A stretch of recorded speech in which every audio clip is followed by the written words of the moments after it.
Magandang araw mga kababayan, magandang araw sambayan ng Pilipino. Kasama niyo po ngayon si Ka Eric sa isa na namang episode ng ating Balita at Talakayan. Oy, maraming salamat sa inyong patuloy na pagtangkilik, panonood, pag-promote, pag-share at pag-campaign na lumawak po ang ating viewership, ang ating audience at subscribers po sa mga videos natin na ating na-upload sa ating Ka Eric Celis YouTube channel. Utang na loob ko po yan sa inyo at ng aking pamilya nang sa ganun po ay lumago at lumawak din ang naaabot ng ating YouTube channel.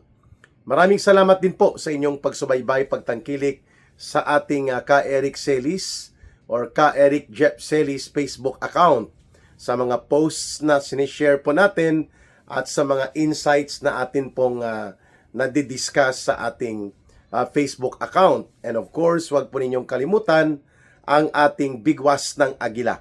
Kasama ko po dyan si Dr. Lorraine Maribadoy. Si Ma'am Lorraine po ang kapartner natin sa Bigwas ng Agila. Sa oras na ito, magbibigay po tayo ng ating reaksyon at ng pagpapaliwanag na rin hinggil po dito sa panibagong pagpapel nitong Erwin Sylvester Bendalo Tulfo. By the name itself, alam na po natin na walang matinong gagawin at sasabihin ito para sa kabutihan ng mamamayang Pilipino, itong si Bendalo Erwin Sylvester Tulfo. Siguro hindi niyo pa nakakalimutan mga kababayan kung bakit po yan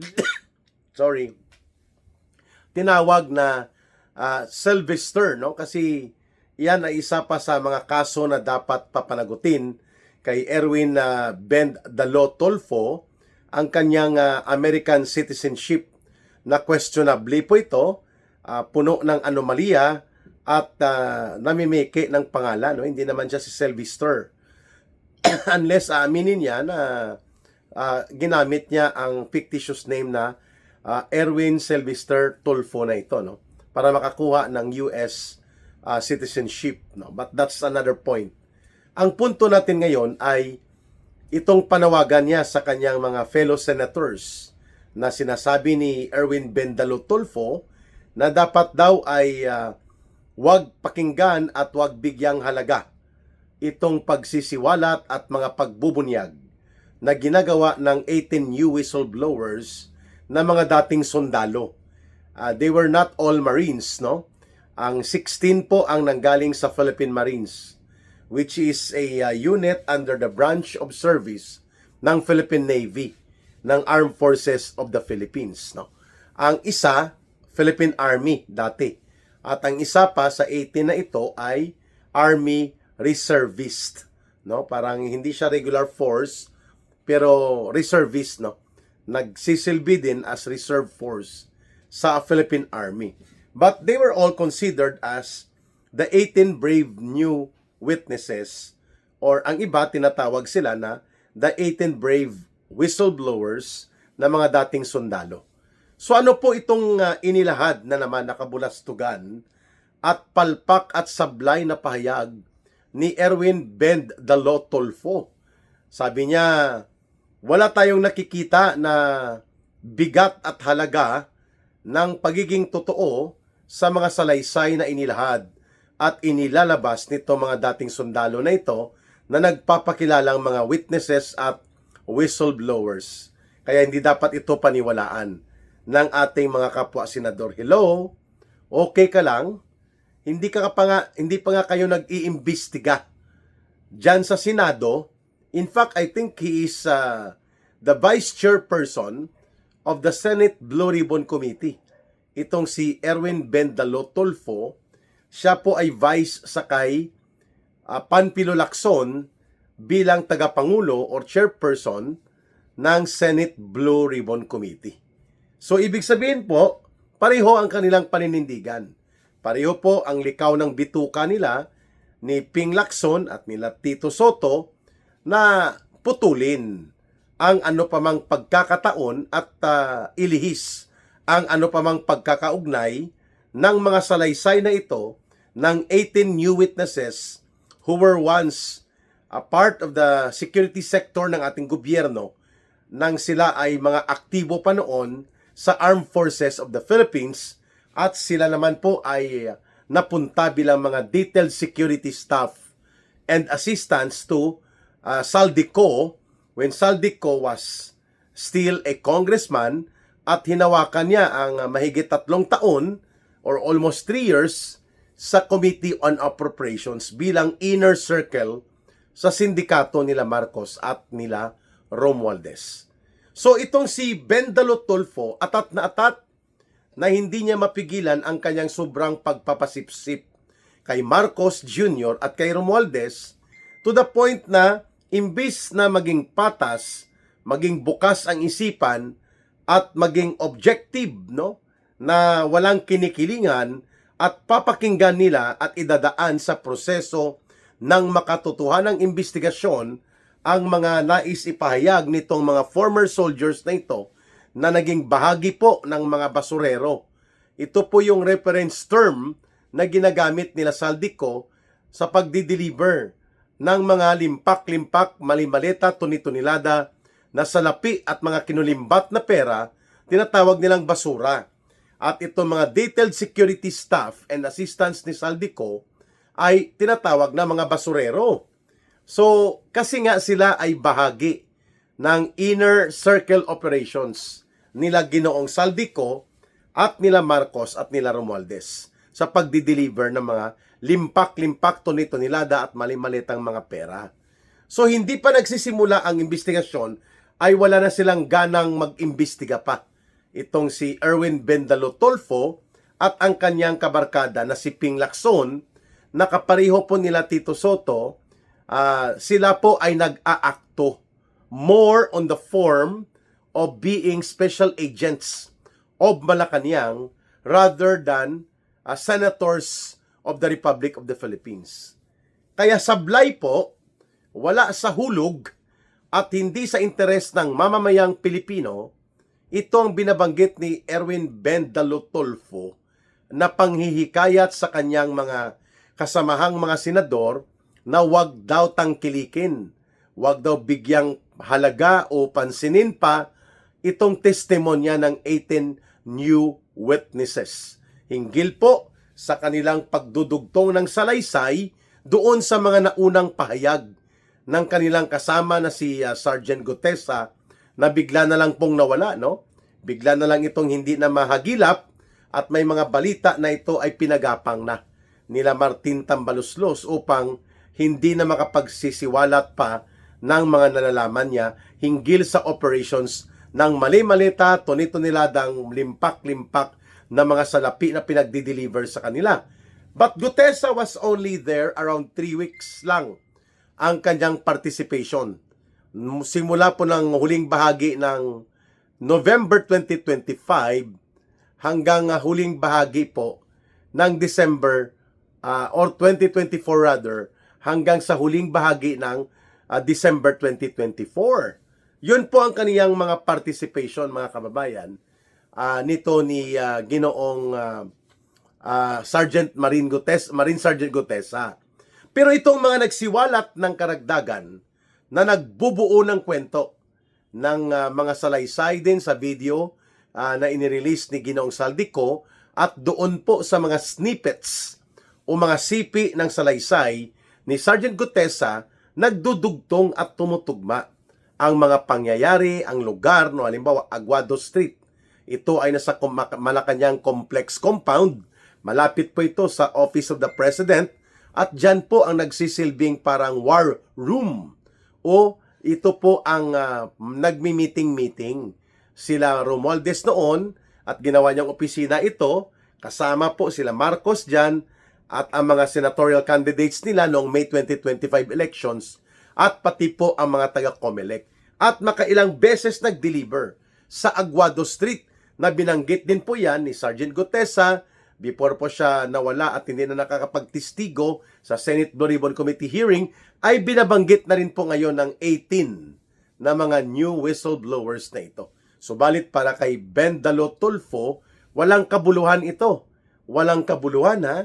Hindi mo nga binubuksan sa investigasyon at malinaw naman po na gusto ninyong durugin at putulin ang opportunity and the venue kung saan sila ay makapagsalaysay at makapaglalahad ng kanilang mga kwento, hindi pa nga na kayo nagsisimula eh.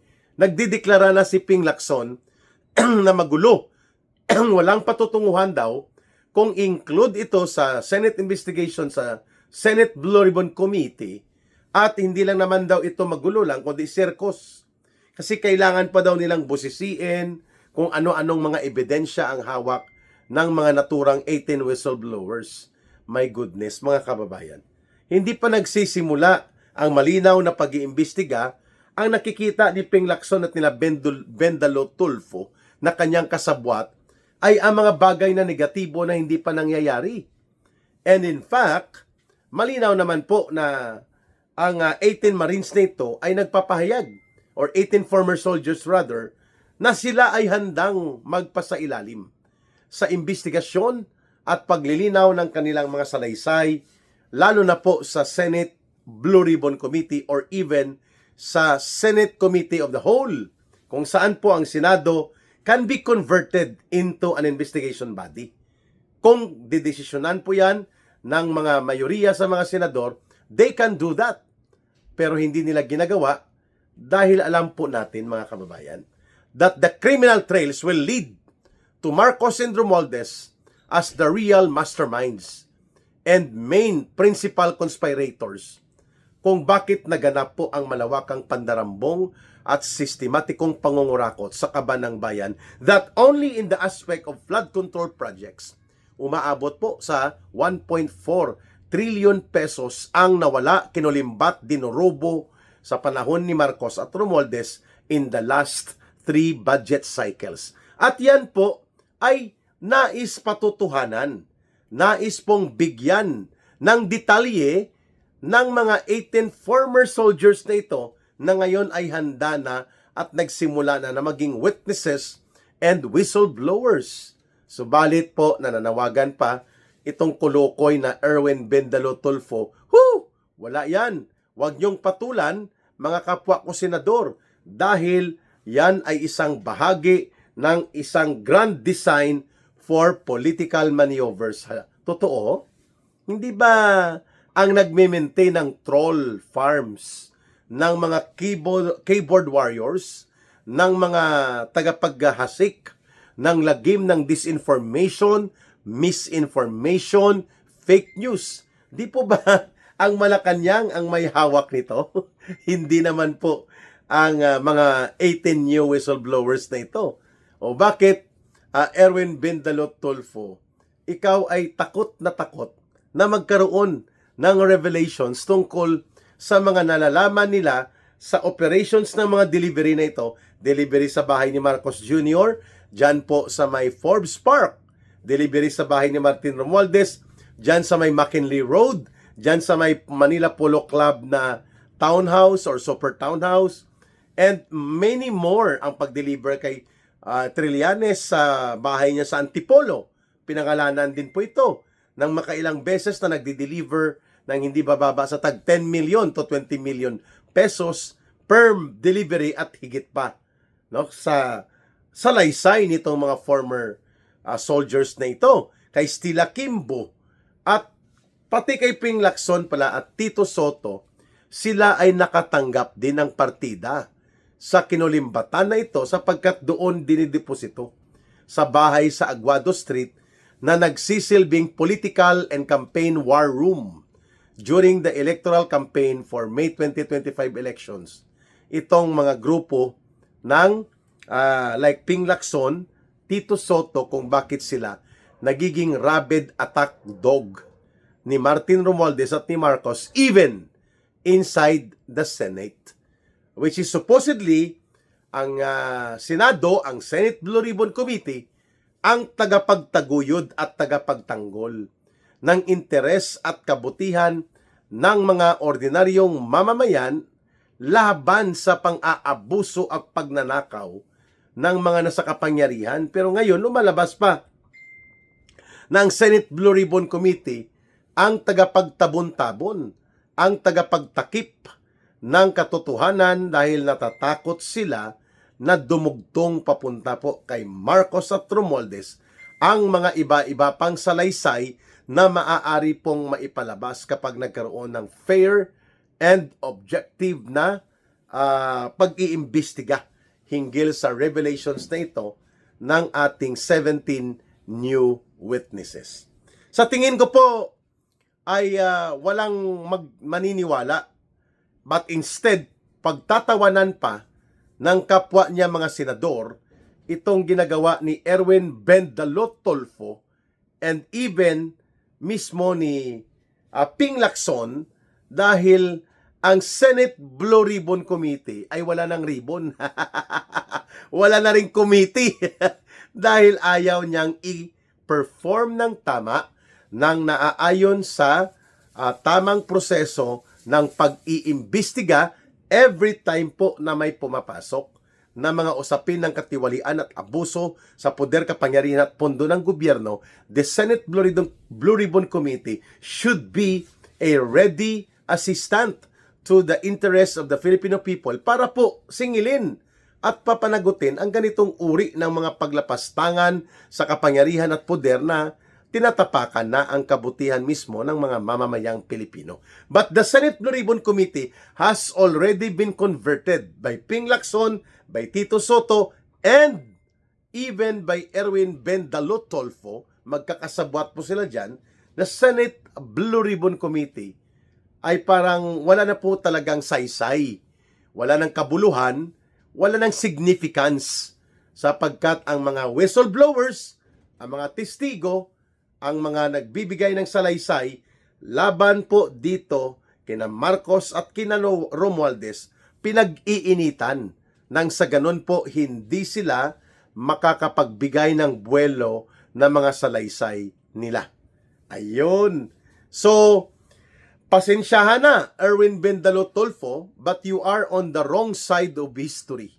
Kapareho po ni Ping Lacson, you will go down to the memory lane of our historical account ng ating mga kababayang mga Pilipino na may mga tulfo kagaya ni Erwin Bendalot Tolfo na naging bahagi po ng isang proseso na sinasalaula at the same time being exploited to the narrow political interest ng kanilang principal na si Marcos at Romualdez, ang kapangyarihan sana ng Senado, partikular pa ang Senate Blue Ribbon Committee. Well, what can you expect for a senator who happens to be voted into office dahil sa araw-araw nakikita po sila sa social media at sa mga television program nila at nagagamit nila itong sentimiento ng mga ordinaryong Pilipino, ng mga masa para makakuha sila ng kanilang mga political support at boto sa eleksyon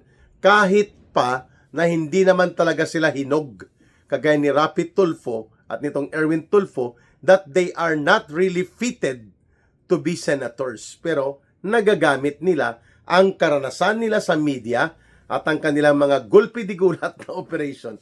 Kaya po, nangyayari po ang ating mga binabanggit, no?